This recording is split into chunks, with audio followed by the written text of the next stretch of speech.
வணக்கம். இப்போ இந்த காணொலியில் நம்ம இயற்கை உணவால் கண்கள் எவ்வளோ தெளிவாக தெரியுது அப்படிங்கிறத பற்றி பார்க்கலாம். நான் ஒரு 18 வருஷமாக வீகன் மற்றும் இயற்கை உணவில் இருந்துகிட்ருக்கேன். இப்போ என்னோடய கண் பார்வை நல்லா இருக்குது. எனக்கு 45 வயதாச்சு. என் கணவருக்கு 50 வயதாச்சு. அவருக்கும் கண் பார்வை நல்லாயிருக்கு. அதனால் இந்த காணொலியை நான் போடுறேன், பாருங்கள் எல்லோரும். இப்போ இதில் நான் ஒரு 8 பொருள் வச்சுருக்கேன். இது என்னென்னா ஒரு திருக்குறள் புக்கு, இது ஒரு சாதாரண பென்சிலு, ஃபுல் பென்சிலு, ஒரு பென்னு, ஒரு 20 சென்டிமீட்டர் நீளமுள்ள ஒரு ஸ்கேலு, ஒரு 15 சென்டிமீட்டர் நீளமுள்ள ஒரு அரை அடி ஸ்கேலு, ஒரு பேட்ரி, ஒரு திருக்குறள் புக்கு, குட்டி புக்கு. இது பெரிய புக்கு, சாதாரண சராசரி சைஸ் உள்ள புக்கு. இது ஒரு சின்ன புக்கு. இது நான் ஒரு எக்ஸிபிஷனில் வாங்கினேன். இதோட சைஸ் பார்த்தீங்கன்னா என்னோடய நடுவிரல் அளவுக்கு தான் இருக்குது. இதோட நீளம் ஒரு 7.5 சென்டிமீட்டர். இதில் பார்த்தீங்கன்னா ஒரு பேஜில் 10 குறள் இருக்குது. அந்த அளவுக்கு இதில் ஃபாண்ட் ரொம்ப சின்னதாக இருக்குது. இது ஒரு பைபிள் பாருங்கள். என்னோடய சுண்டு விரல் அளவுக்கு கூட இல்லை. இந்த சுண்டு விரல் அளவு கூட இல்லாத பைபிளை என் பொண்ணுங்க 2 பேர்த்தாலே படிக்க முடியுதுன்னு நான் ஏற்கனவே earlier the better, earliest the best அப்படின்னு சொல்லி நான் ஒரு வீடியோ போட்டிருக்கேன். என்னால் இது இன்னும் படிக்க முடியல, ஆனால் நான் படிக்க முயற்சி செஞ்சிட்ருக்கேன். ஆனால் இது ரொம்ப சின்ன ஃபாண்ட்டு. ஒரு பேப்பரில் 10 குறள் இருக்குது. இப்போ பாருங்கள், ஒரு அதிகாரத்துக்கு ஒரு பேஜ் தான். இப்போ இதில் நிலையாமைன்னு ஒரு அதிகாரம், அப்புறம் துறவுன்னு ஒரு அதிகாரம், 2 அதிகாரம் இருக்குது. இப்போ நான் இந்த துறவுங்கிற அதிகாரத்தை படித்து காமிக்க போகிறேன். இப்போ இது இந்த ஃபாண்ட் எவ்வளோ சின்னதாக இருக்கும்னு பாருங்கள். ஏன்னா இத்தினோண்டு புக்கில் ஒரு பேஜில் 10 குறள் இருக்குது. துறவு: யாதெனின் யாதெனின் நீங்கியான் நோதல் அதனின் இளன். 341. வேண்டின் உண்டாக துறக்க துறந்த பின் ஈண்டு இயற்பால பல. 342.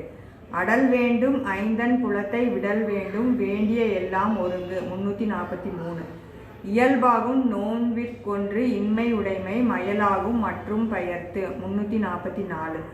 மற்றும் தொடர்பாடு வைன்கொள் பிறப்பருக்கள் உற்றார்க்கு உடம்பும் மிகை. 345.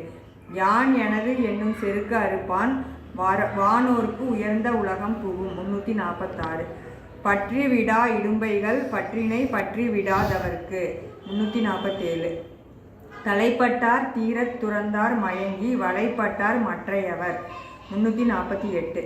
பற்றற்ற கண்ணே பிறப்பருக்கும் மற்ற நிலையாமை காணப்படும். 349.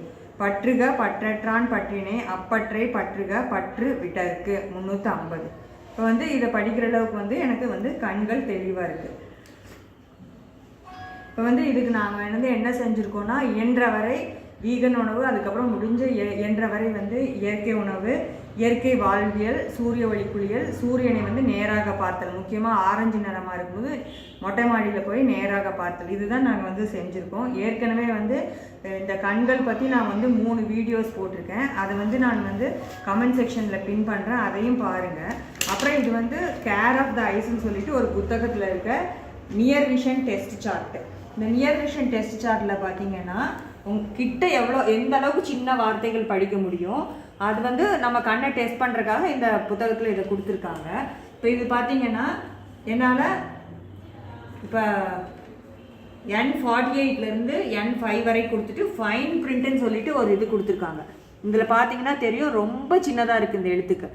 இந்த எழுத்துக்கள் கூட என்னால் படிக்க முடியுது. நான் படித்து காமிக்கிறேன் பாருங்க. Fine print: For Savasana, lie down straight on your back without a pillow beneath the head. Keep your arms extended and parallel to your body. Relax all the parts of your body. Slow down the breathing rhythm. Close the eyes and concentrate upon the tip of your nose without straining the eyes. Relax your body to the condition as a corpse.